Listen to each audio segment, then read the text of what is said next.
Aleluia. Boa noite com Jesus Cristo. Amém. Graças a Deus. É bom estar na casa de Deus, porque aqui nós temos a certeza que nós não poderíamos estar no lugar melhor. Estando aqui, você tem certeza que você não está perdendo o seu tempo. Você está ganhando. Amém. Irmãos, eu tenho duas escrituras aqui e para sermos breves, eu queria ler, mesmo todos sentados. Gênesis capítulo 1 e Efésios capítulo 2, do versículo 19 ao versículo 20. Não sei se vai dar tempo de tratar tudo que Deus nos entrega, e nem sei se tenho capacidade para tal, mas eu peço que Ele me ajude. Amém? Em Gênesis capítulo 11, está escrito, se você não encontrou, só escute, Gênesis capítulo 11. Gênesis capítulo 11, está escrito, e era toda a terra de uma mesma língua, e de uma mesma fala.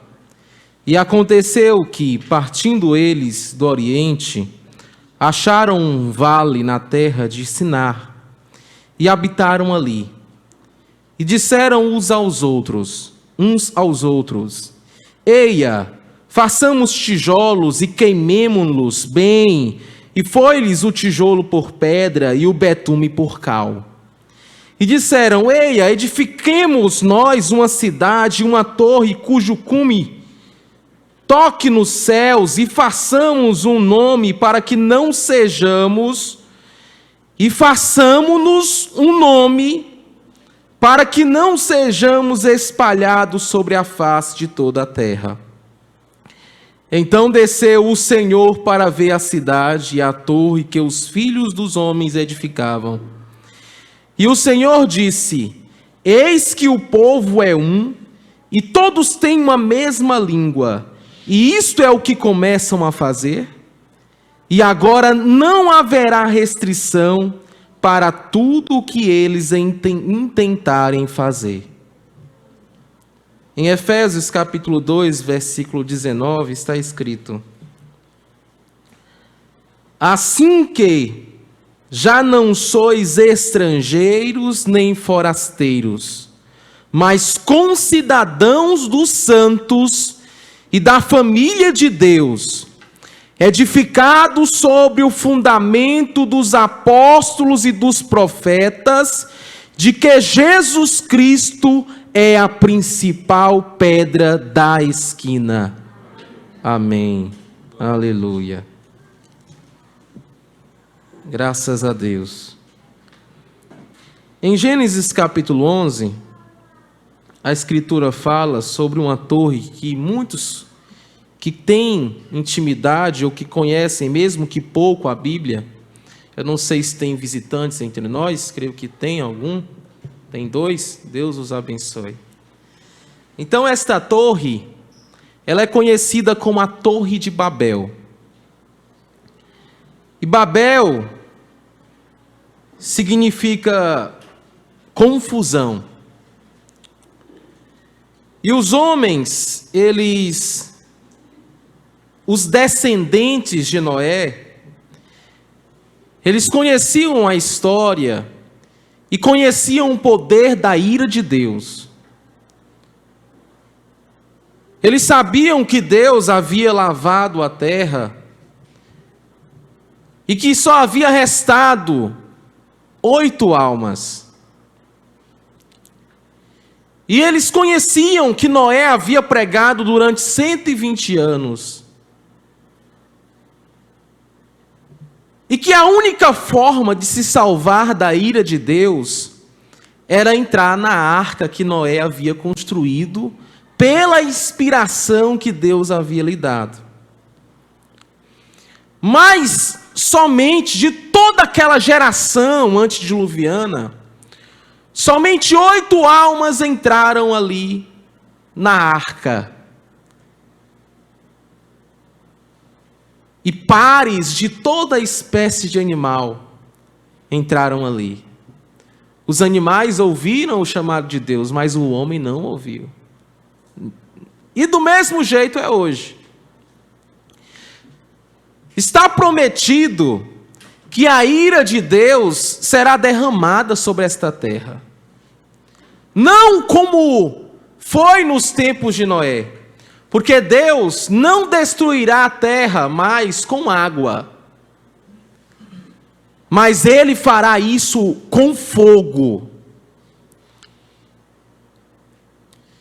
E nós conhecemos, como está em 2 Pedro capítulo 3,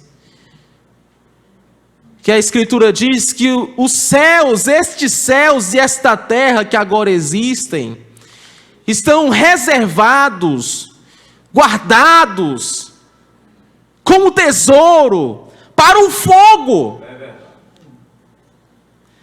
Então Deus tem prometido que Ele irá reduzir tudo, todas essas estruturas que nós estamos vendo, até esta aqui, será reduzida ao pó. Mas aqueles que estiverem como nos tempos de Noé, segurados no programa de Deus, eles não serão consumidos. Aquelas almas que entraram na segurança que Deus havia provido nos tempos antediluvianos não foram perdidas.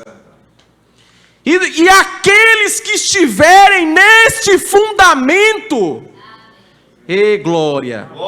Neste fundamento dos apóstolos e dos profetas, o qual Jesus Cristo é a principal pedra de esquina, estes não irão ser consumidos por este fogo. Amém. Mas eles estarão seguros. Amém. E é essa a nossa alegria. É essa a nossa satisfação. Porque naquele tempo, muitos ouviram a mensagem de Noé e viram aquela grande arca. E talvez, não, eu não vou construir, eu não vou entrar nesta arca, mas eu vou construir um barquinho, eu vou construir um navio, algo parecido, e eu vou me salvar nisso. Mas eu não vou entrar na arca de Noé, porque ele é louco, ele é fanático. Os meus amigos cientistas da alta sociedade irão se envergonhar de mim, se eu me juntar com ele. Mas somente a arca de Noé escapou. Amém. Todos os protótipos que o homem criou foram destruídos.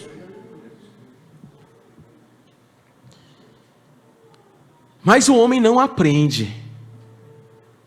A descendência de Noé conhecia que com Deus não se brinca. Mas mesmo assim, para se salvar talvez de outro dilúvio, ou para se salvar da ira de Deus, eles resolveram construir uma grande torre. Eles não queriam mais ser separados sobre a terra, e eles tinham a mesma língua. Contra a vontade de Deus. E eles construíram. Tinham a engenharia e foram construindo. O desejo deles era tocar os céus. Da mesma forma, nós estamos vivendo nesses dias este mesmo cenário.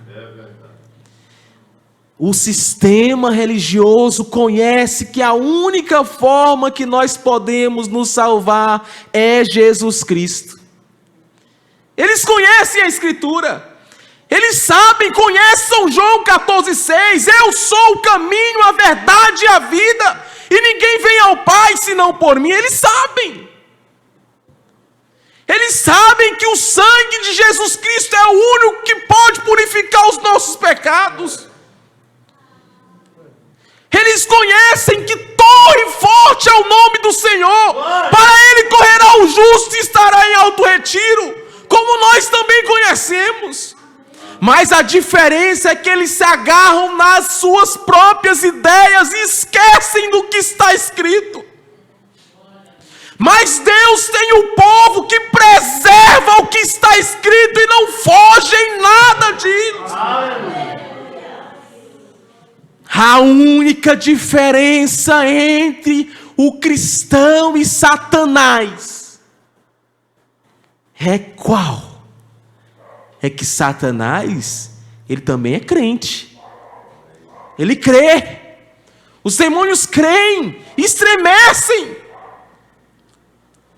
Mas ele não pode obedecer o que está escrito. Mas o cristão pode. O cristão obedece.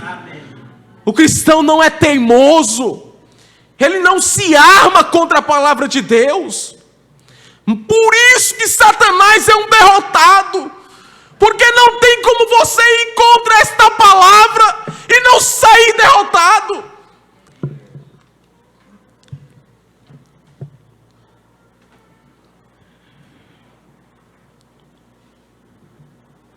Agora, Deus tem um evangelho genuíno, que não é pervertido pelas ideias do homem, nem pelas ideias teológicas, nem por ideias de doutores ou artigos de doutores, nada disso.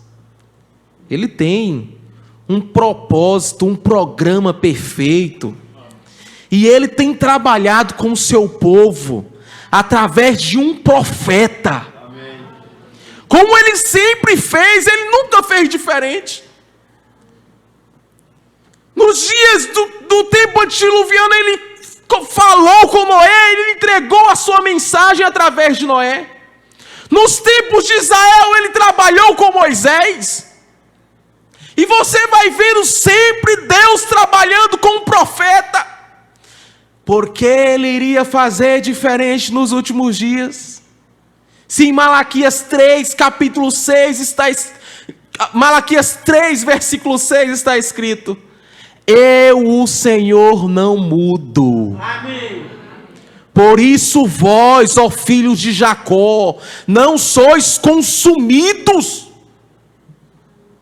É porque ele não muda. Amém. Agora na mensagem à Era de Esmirna, Estudo das Eras, página 104, o irmão Branham diz: ora, quando a igreja também tem se afastado do que ela era originalmente. Ela é híbrida, isto é, a igreja nominal é híbrida. As pessoas dizem: eu sou batista. Não era assim no princípio. Observe isso, amigo visitante. Hoje você vai falar sobre a Bíblia e você não consegue conversar com ninguém se ele tiver sobre a sua testa um título de uma igreja. Porque ele é assembleano, ele é batista e esses não conversam. Observe isso. Eu sou metodista. Não era assim no princípio. Em lugar da reta palavra de Deus, em lugar de homens cheios do Espírito na igreja, que eram guiados por revelação dada pelo Espírito, agora há credos, estatutos e cultas conjecturas de homens instruídos. O aprendizado tem tomado o lugar da revelação, a razão tem substituído a fé, o programa tem substituído o louvor espontâneo no Espírito Santo. Não foi assim ao princípio.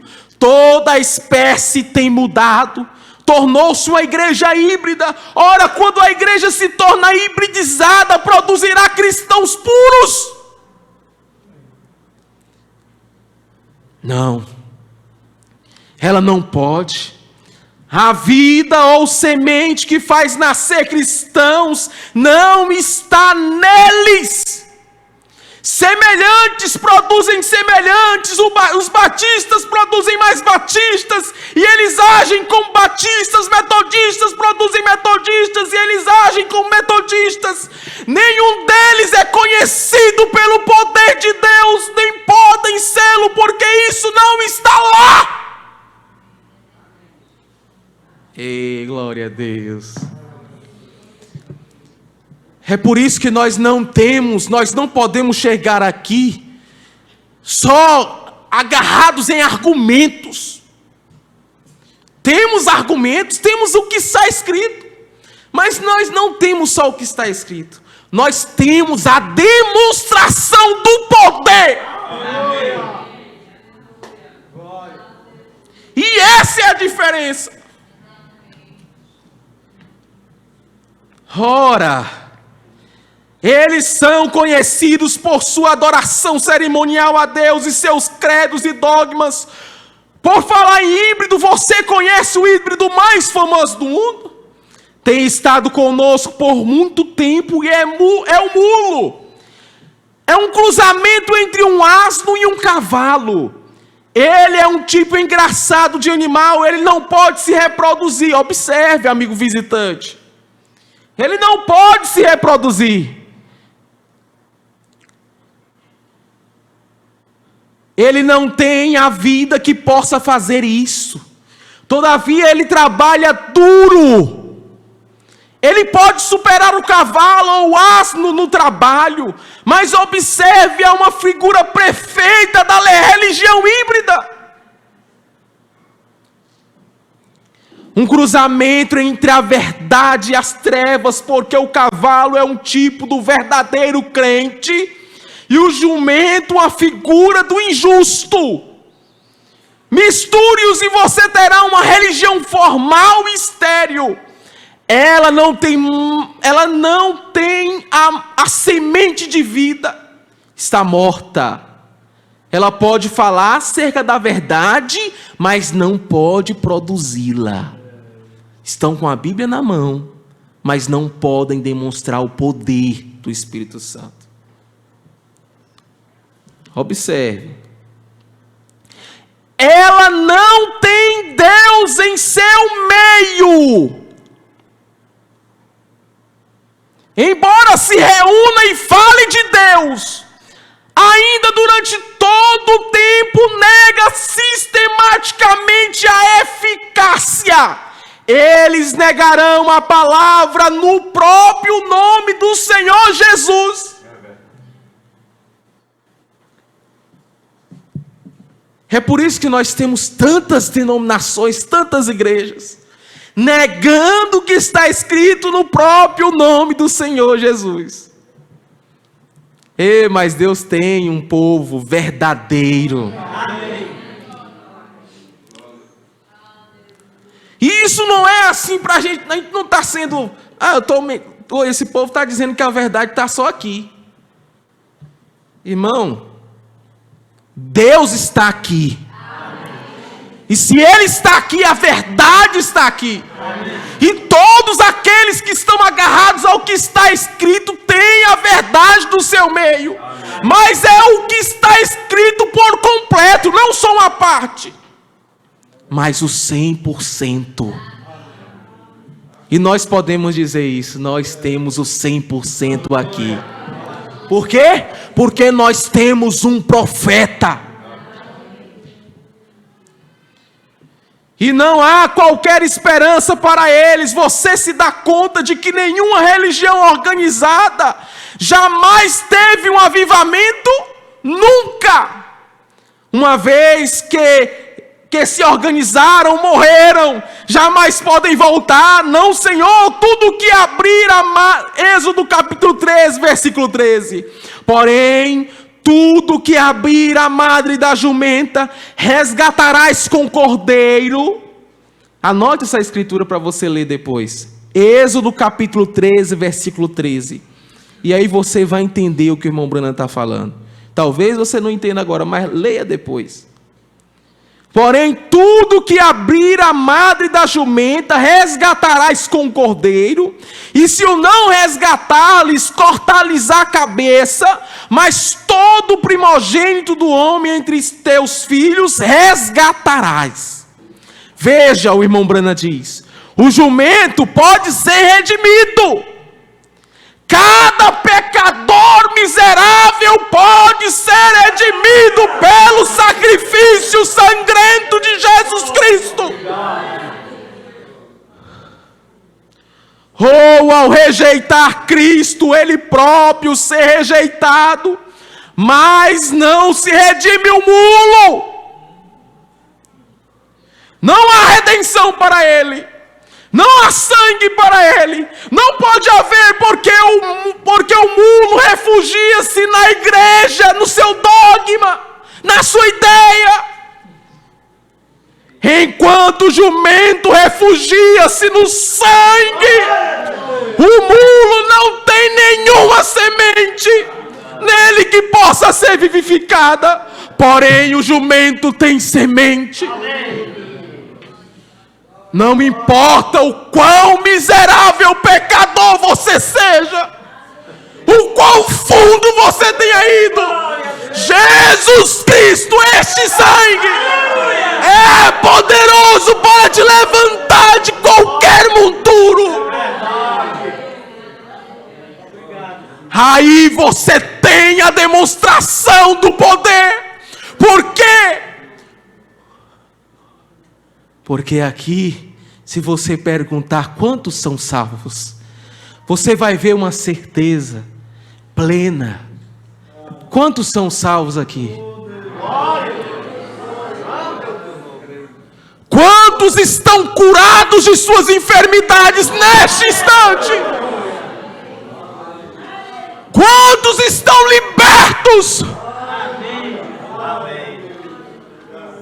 Toda raiz de amargura, todo espírito demoníaco, todo espírito de enfermidade, cai por terra diante do sangue de Jesus Cristo.